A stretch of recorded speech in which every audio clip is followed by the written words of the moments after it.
Hi guys, welcome to foodie girls. இன்றைக்கி நம்ம சேனலில் டேஸ்டியான கிறிஸ்பியான ஜிலேபி எப்படி செய்கிறதுன்னு பார்க்கலாம். ஃபஸ்ட்டு நம்ம ஜிலேபி செய்கிறதுக்கு மாவு ஊற வச்சிடலாம். அதுக்கு நான் இன்றைக்கி 1 கப் மைதா மாவு எடுத்திருக்கேன். இதிலிருந்து 1.5 டேபிள் ஸ்பூன் மாவை தனியாக எடுத்து வச்சுக்கோங்க. நெக்ஸ்ட் நம்ம இது கூட தண்ணி ஆட் பண்ணிக்கலாம். 1 கப் மைதா மாவுக்கு 1 கப் தண்ணி. நீங்கள் எவ்வளோ மாவு எடுக்கிறீங்களோ அதே அளவு தண்ணி எடுத்துக்கோங்க. தண்ணி இது கூட சேர்த்து நல்லா கலந்து விட்டுக்கோங்க.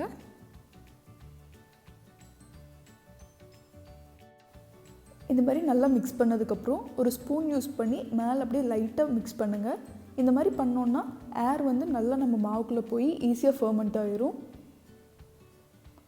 இந்த மாதிரி நல்லா ஒரு 1 மினிட்க்கு நம்ம நல்லா மிக்ஸ் பண்ணிக்கலாம்.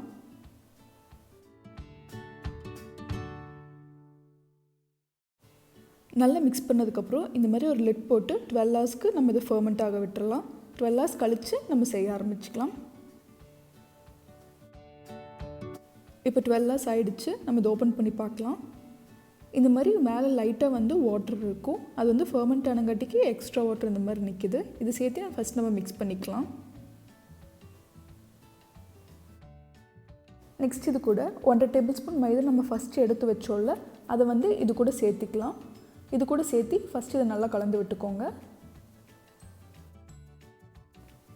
நெக்ஸ்ட் இது கூட 1 டேபிள் ஸ்பூன் கார்ன்ஸ்டார்ச் ஆட் பண்ணிக்கலாம்.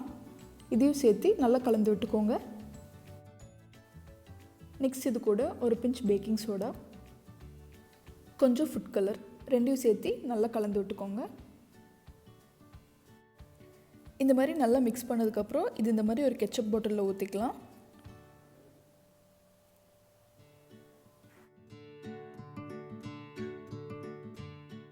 நெக்ஸ்ட் நம்ம சுகர் சிரப் செஞ்சிடலாம். சுகர் சிரப் செய்கிறதுக்கு 1 கப் சுகர் எடுத்திருக்கேன். இது கூட 1/4 கப் தண்ணி ஆட் பண்ணிக்கோங்க. ரெண்டையும் சேர்த்து நம்ம இப்போ ஸ்டவ்வில் வச்சிடலாம். ஸ்டவ் வந்து மீடியம் ஃப்ளேமில் இருக்க மாதிரி பார்த்துக்கோங்க.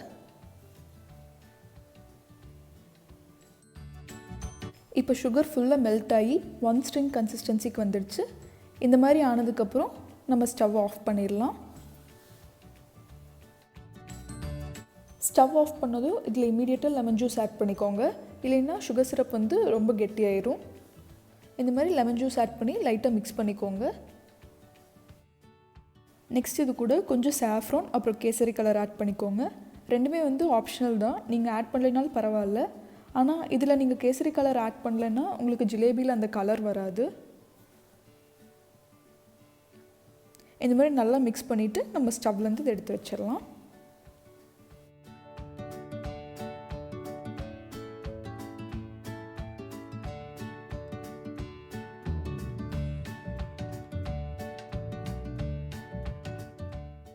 நெக்ஸ்ட் நம்ம ஜிலேபி சுடுறதுக்கு இந்த மாதிரி பேனில் ஆயில் வச்சுருக்கேன். அதில் அப்படியே ரவுண்டாக நம்ம மாவு ஊற்றிக்கலாம். ஆயில் வந்து மீடியம் ஃப்ளேமில் இருக்க மாதிரி பார்த்துக்கோங்க. ரொம்ப ஹை ஃப்ளேமில் இருந்தால் சீக்கிரம் கரிஞ்சிரும், ஆனால் கிறிஸ்பி ஆகாது. லோ ஃப்ளேமில் இருந்தாலும் நல்லா வராது. அதனால் மீடியம் ஃப்ளேமில் இருக்க மாதிரி பார்த்துக்கோங்க. ஒரு சைட் ஃப்ரை ஆனதுக்கப்புறம் இதை நெக்ஸ்ட் சைட் திருப்பி போட்டு ஃப்ரை பண்ணிக்கோங்க. இப்போ 2 சைடும் நல்லா கிறிஸ்பி ஆகிடுச்சு. நெக்ஸ்ட் நம்ம இதை ஆயிலேருந்து வெளியே எடுத்துடலாம். ஆயில் நல்லா ட்ரைன் பண்ணிவிட்டு நம்ம வச்சுருக்க சுகர் சிரப்பில் இதை போட்டுடலாம். இது வந்து சுகர் சிரப்பில் ஒரு 15 மினிட்ஸ் நல்லா சோக் ஆகட்டும். அதுக்கப்புறம் நம்ம இதை வெளியே எடுத்துடலாம். இப்போ 15 மினிட்ஸ் ஆச்சு. நம்ம ஜிலேபி நல்லா ஊறிடுச்சு. நெக்ஸ்ட் நம்ம இதை வெளியே எடுத்து வச்சிடலாம்.